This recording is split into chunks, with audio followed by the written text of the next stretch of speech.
আমি আৰু দুটা নতুন আঁচনি আনিছো। এটা হৈছে মেট্ৰিক পৰীক্ষা, যিসকল ছাত্ৰ ছাত্ৰীয়ে এই বছৰ মেট্ৰিক পৰীক্ষা দিব তেওঁলোকে যাতে কিতাপ পত্ৰ কিনিব পাৰে, পৰীক্ষাৰ বাবে নিজক সাজু কৰিব পাৰে। 15 নৱেম্বৰৰ পৰা মেট্ৰিক পৰীক্ষা নোহোৱালৈকে আমি তেওঁলোকক মাহত 300 টকাকৈ তেওঁলোকৰ একাউণ্টত আমি দি যাম, যাতে কোনো এগৰাকী ল'ৰা ছোৱালীয়ে টকাৰ অভাৱত নোট এখন কিনিব নোৱাৰাকৈ থাকে, কিতাপ এখন কিনিব নোৱাৰাকৈ থাকে। আজি নিযুত মইনা আঁচনি পোৱা ছাত্ৰীসকলক মই কি দিম নকওঁ, ফেব্ৰুৱাৰী মাহত মই আপোনালোকক আৰু এটা উপহাৰ দিম, যিটো উপহাৰে আপোনালোকক পঢ়িবৰ বাবে আৰু বেছি উৎসাহিত কৰিব। আজি মই নকওঁ, সেয়া মই ফেব্ৰুৱাৰী মাহত আপোনালোকক নিজে নিযুত মইনা আঁচনিৰ লগত আৰু এটা ভাল উপহাৰ মই আপোনালোকলৈকে পঠাম, যাতে আমি সকলোৱে নিজৰ পঢ়া শুনাত আমি সকলোৱে ধৈৰ্য আৰু মনোযোগেৰে সৈতে আগবাঢ়ি গৈ থাকিব পাৰিম।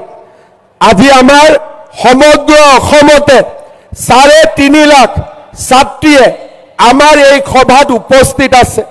মই 3টা পৰামৰ্শ দিম। আমাৰ অসমত এটা ধাৰণা আছে যে ঘৰত যদি ছোৱালী, সেই ছোৱালীক আমি সোনকালে বিয়া দিব লাগে। বহুতে ভাবে যে ছোৱালীক বিয়া দিলে আমাৰ দেউতাকসকলৰ এটা ডাঙৰ দায়িত্ব পালন হ'ব। মই বিশ্বাস কৰোঁ আজি আমাৰ অসমত সেই পৰিৱেশ সলনি হৈছে আৰু সলনি হ'ব। মই আমাৰ ছাত্ৰীসকলক অনুৰোধ কৰিম, দেউতাক মাক যেনেকৈ সলনি হ'ব, আমিও দেউতা মাক আমি বিশ্বাস দিব লাগিব যে আমিও আমাৰ ভাইৰ দৰে, আমিও আমাৰ ককাইৰ দৰে, আমিও ঘৰখনৰ শ্ৰীবৃদ্ধিত আমিও একোটা ডাঙৰ ভূমিকা গ্ৰহণ কৰিব পাৰোঁ। সেইকাৰণে আমি সদায় আমি আমাৰ পিতৃ মাতৃৰ প্ৰতি দায়বদ্ধ হৈ থাকিম।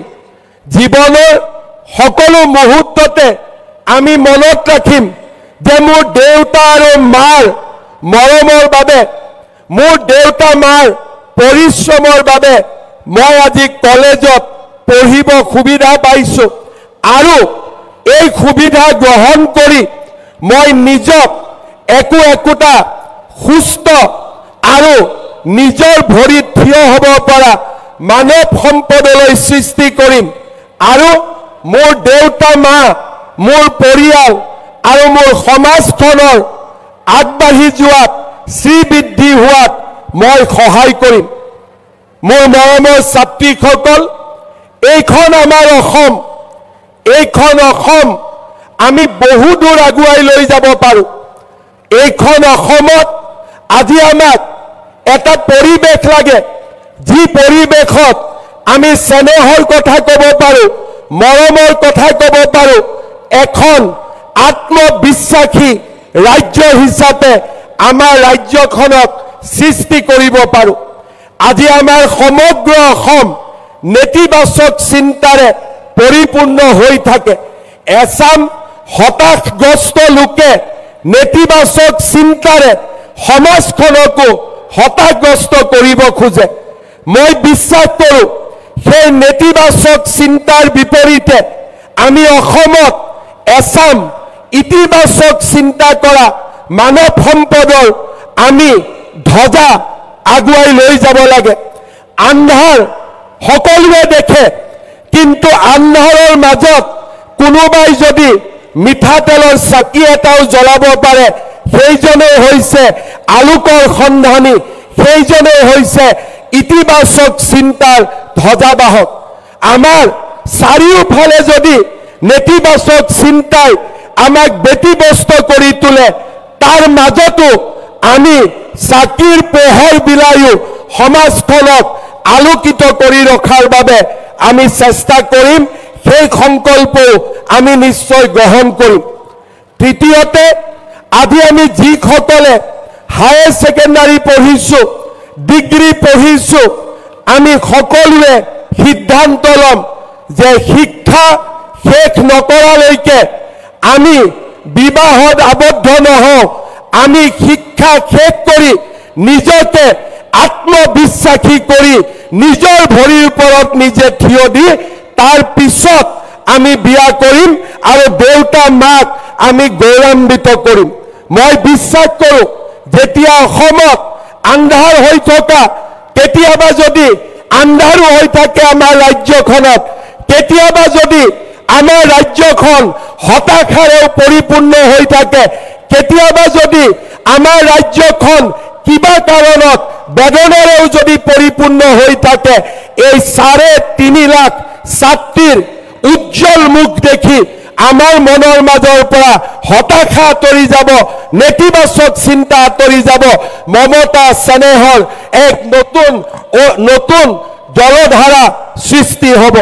পুনৰ এবাৰ মই অসমৰ প্ৰতিগৰাকী নিযুত মইনা লাভ কৰা ছাত্ৰীকে মই আকৌ এবাৰ অভিনন্দন জনাইছোঁ আৰু তোমালোকৰ পিতৃ মাতৃকো মই মোৰ প্ৰণাম জনাইছোঁ।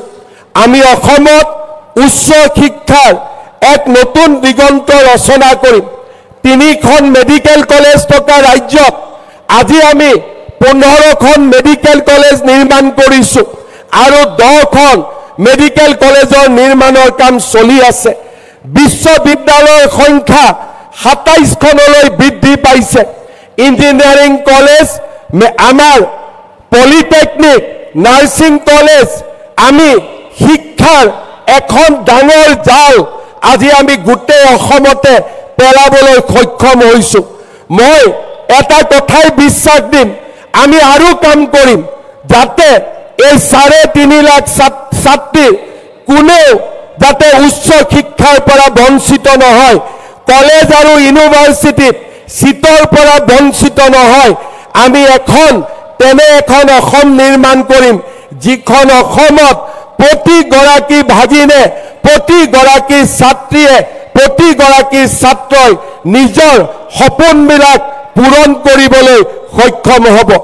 আজিৰ এই সুন্দৰ অনুষ্ঠানৰ বাবে মই অসম চৰকাৰৰ শিক্ষামন্ত্ৰী নিযুত মইনা আঁচনিৰ ধন আজি আমি চেকে দি দিম যাতে তোমালোকে তোমালোকৰ বেংক একাউণ্টবিলাক এবাৰ পৰীক্ষা কৰি ল'ব পাৰা। তাৰ পিছত প্ৰতি মাহৰ 10 তাৰিখে আমি নিৰন্তৰভাৱে নিযুত মইনা আঁচনিৰ ধন বেংকৰ একাউণ্টলৈকে ট্ৰান্সফাৰ কৰিম। আমি এটা হেল্পলাইন নম্বৰ দিম যাতে কোনো যদি লগৰ ছোৱালীৰ একাউণ্টত নিযুত মইনাৰ টকা নোসোমায় আমাক যাতে অভিযোগ দিব পাৰে।